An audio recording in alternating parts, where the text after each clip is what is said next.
បាទបងប្អូនបងស្រីក៏សួរថាគាត់ឲ្យស៊ីចំណីរៀកចាក់ថ្នាំមិនបាត់សោះបងមកពីចំណីឬមកពីក្តៅពេកបងស្រីក៏ឆាតសួរនៅក្នុងឆាតប៉ុន្តែខ្ញុំលើកយកមកឆ្លើយខ្ញុំលើកយកមកឆ្លើយនៅក្នុងវីដេអូដើម្បីចែកជូនបងប្អូននៅក្នុងបណ្ដាញសង្គមរបស់យើងដែលលោកមានបញ្ហាអញ្ចឹងដូចគ្នាច្រើនដែរអញ្ចឹងបើសិនជាខ្ញុំអង្គុយឆ្លើយម្ដងមួយគឺអត់អស់ទេបងប្អូនអញ្ចឹងខ្ញុំសូមលើកយកមកដាក់នៅក្នុងវីដេអូនេះតែមួយឲ្យបងប្អូនបានស្ដាប់បានជាចំណេះដឹងទាំងអស់គ្នាតែម្ដងនឹងឆ្លើយសំណួរសូមរំខានពេលបងប្អូនបន្តិចសូមទាញទូរស័ព្ទមក scan QR code នៃ YouTube របស់ខ្ញុំបន្តិចបងប្អូនសូមជួយ Subscribe Channel YouTube ខ្ញុំនេះមួយដើម្បីទទួលបានចំណេះដឹងទាក់ទងទៅនឹងការចិញ្ចឹមជ្រូកថ្មីអញ្ចឹងកុំឲ្យខាតពេលយូរខ្ញុំសូមឲ្យ3ចំណុចទៅកាន់បងស្រី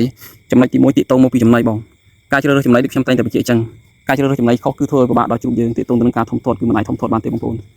CC រវល់តារៀក CC រវល់តារៀកតែរហូតថ្ងៃបងប្អូនចំណីដែលល្អពិតប្រាកដទោះបី C ច្រើនយ៉ាងណាក៏អត់ចេះរៀកដែរបងប្អូនតែបើចំណីមិនល្អទោះបី C តិចក្តី C ច្រើនក្តីក៏នៅតែរៀកដូចគ្នាបងប្អូនខ្ញុំនិយាយនេះអាចប៉ះពាល់ទៅដល់ក្រុមហ៊ុនលក់ចំណីបានប៉ុន្តែយ៉ាងណាមិញក៏ខ្ញុំអត់បញ្ចេញឈ្មោះថាក្រុមហ៊ុនណាដែរចំណុចទី2ខ្ញុំប៉ាន់ស្មានដឹងថាជ្រូកបងស្រីច្បាស់ជាប្រភេទជ្រូកនៅតូចៗទេអញ្ចឹងម្ល៉េះហើយប្រហែលជាបងជិះទឹកច្រើនដែរអញ្ចឹងបងត្រូវកាត់បន្ថយការជិះទឹកហើយក្នុងកំឡុងពេលដែលជ្រូករៀកបងគួរតែកុំជិះទឹកអីសោះបងបើសិនជាបងចង់ជិះទឹកបងជិះតែម្ដុំណាដែលថាវាជុះវានោមទៅបានហើយបងក្រៅពីកន្លែងដែលជុះនោមគឺបងកុំជិះទឹកអីសោះទាំងលើសាបទាំងលើខ្លួនជ្រូកគឺកុំឲ្យប៉ះទឹកអីសោះចំណុចទី3ការរៀកក៏អាចបណ្ដាលមកពីការខ្វះជ្វាដែរបងប្អូនឬក៏ខ្វះជាតិដែកជ្រូកខ្លះបងទិញមកពីគេគឺគេអាចបានចាក់ជាតិដែកជូនបងទេឬក៏គេចាក់ដែកគេចាក់គ្រប់គ្រាន់ម្ល៉េះហើយក៏ខ្វះជាតិដែកនេះក៏អាចធ្វើឲ្យជ្រូកយើងរៀកបានដែរអញ្ចឹងដំណោះស្រាយគឺបងត្រូវទិញថ្នាំជាតិដែកយកមកចាក់បងក្នុងមួយក្បាលចាក់ 2cc ក្នុងមួយក្បាលព្រោះចំណុចនេះខ្ញុំធ្លាប់បានជួបខ្ញុំធ្លាប់បានឆ្លងកាត់ខ្លួនឯងខ្ញុំធ្លាប់បានព្យាបាលដោយមិនបាត់រៀកតសោះរហូតដល់ខ្ញុំទិញថ្នាំជ្វាយកមកចាក់គឺបាត់រៀកភ្លាមតែម្ដង